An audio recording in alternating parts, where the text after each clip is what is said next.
வணக்கம். இந்த ஒரு பிரயாணம் போதுங்க உங்கள் விதியையே மாற்றக்கூடிய ஒரு பிரயாணம்.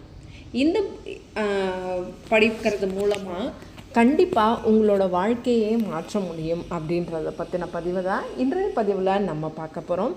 வாங்க பதிவுக்கு போகலாம். பதிவுக்கு போகிறதுக்கு முன்னாடி நம்ம அறிவோம் ஆன்மீகம் சேனலை இது வரைக்கும் சப்ஸ்கிரைப் பண்ணாதவங்க மறக்காமல் சேனலை சப்ஸ்கிரைப் பண்ணிவிடுங்க. நம்ம எல்லாருக்குமே தெரியும், பெருமாளோட அருளை பெறுவதற்காக சொல்லப்படக்கூடிய மிக உன்னதமான மந்திரமாக இதை சொல்லலாம்.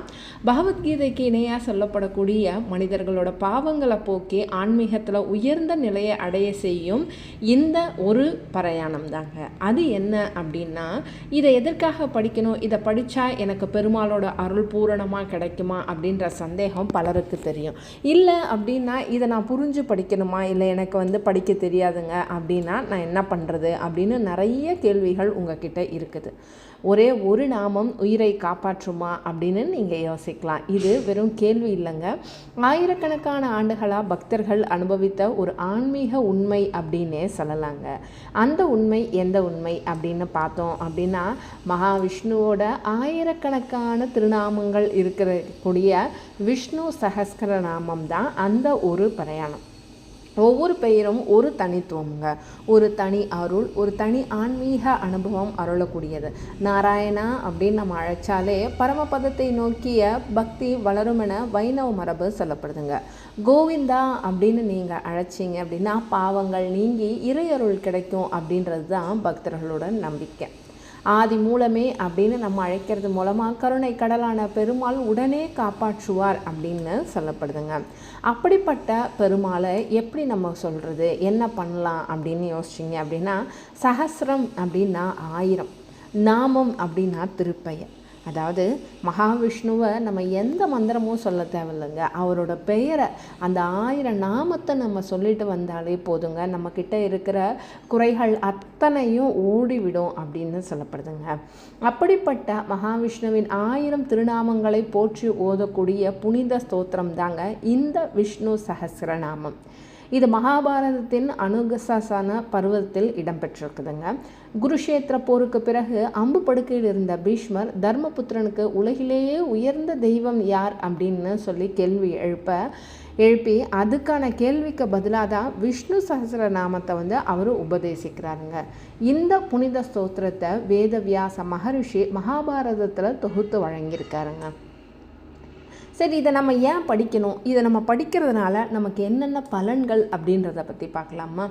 அதாவது நம்ம இந்த விஷ்ணு சஹஸ்ரநாமம் படிக்கிறதுனால நம்மளோட மனது ஒருமுகப்படுத்தப்படுதுங்க, பொறுமை அதிகரிக்கிறது, உள்ளத்தில் இருக்கக்கூடிய அச்சத்தை நீக்குது, வாழ்க்கையை நேர்மறையாக சிந்தனைக்கு திருப்புதுங்க. இது வெறும் ஸ்லோகம் மட்டும் கிடையாதுங்க, மனதை இறைவனிடையே ஒப்படைக்கும் ஒரு ஆன்மீக பயணம் அப்படின்னே சொல்லலாம். இந்த விஷ்ணு சஹஸ்ரநாமத்தை நீங்கள் டெய்லி படிக்கலாம். அப்படி இல்லை அப்படின்னா ஏகாதேசி அன்னைக்கு, திருவோண நட்சத்திரம் அன்னைக்கு, சனிக்கிழமை, வைகுண்ட ஏகாதேசி போன்ற நாட்களில் பிரயாணம் செய்கிறது ரொம்ப நல்லது. இப்போ டெய்லி காலையில் மாலையில் டிவியில் கூட இது வந்துட்டுருக்குது. உங்களால் சொல்ல முடியாத பட்சத்தில் டிவியில் ஒலிக்க விட்டு கூட அதை காதால் கூட கேட்டுட்டுருங்க, கண்டிப்பாக உங்களுக்கு பலன் உண்டு. ஆனால் வாரத்தில் ஒரு நாளாவது வீட்டில் அமர்ந்து படிங்க. சரி, இது படிக்கிறதுனால என்னென்ன பலன்கள் அப்படின்னு பார்த்தீங்க அப்படின்னா, மன அமைதி கிடைக்கும், இறை நம்பிக்கை அதிகரிக்கும், குடும்பத்தில் ஒற்றுமை ஜாஸ்தியாக இருக்கும். அது மட்டும் இல்லைங்க, பிள்ளைகளோட கல்வியில் முன்னேற்றம் காணப்படும். குழந்தை பாக்கியம், நீண்ட நாட்களாக குழந்தை பாக்கியம் இல்லாதவங்களுக்கு கண்டிப்பாக குழந்தை பாக்கியம் வரும். உடல் மற்றும் மன உறுதி கிடைக்கும். உண்மையான மன பரிசுத்தத்தோட இறைவனை சரணடைஞ்சு இந்த சோஸ்திரத்தை நீங்கள் சொல்கிறது மூலமாக கர்ம சுமைகள் குறைந்து ஆன்மீக முன்னேற்றம் அடையலாம் அப்படின்றது தாங்க பரிபூரண நம்பிக்கை. அதனால் டெய்லி விஷ்ணு சஹஸ்ரநாமம் கேளுங்க. சில பேருக்கு இதை எனக்கு பொருள் தெரியாதே, என்ன வார்த்தை புரியாதே அப்படின்னு நீங்கள் யோசிக்கலாம். ஃபஸ்ட்டு நீங்கள் அதை பக்தியோடு படிங்க, அதுக்கப்புறம் அதோட பொருள் தெரிஞ்சுக்க பாருங்கள். கண்டிப்பாக பக்தியோடு ஓதக்கூடிய ஒவ்வொரு நாமமும் மனதை இறைவனிடம் அழைத்து செல்லுங்க. இந்த பதிவு உங்களுக்கு பிடிச்சிருக்கோன்னு நம்புகிறேன்.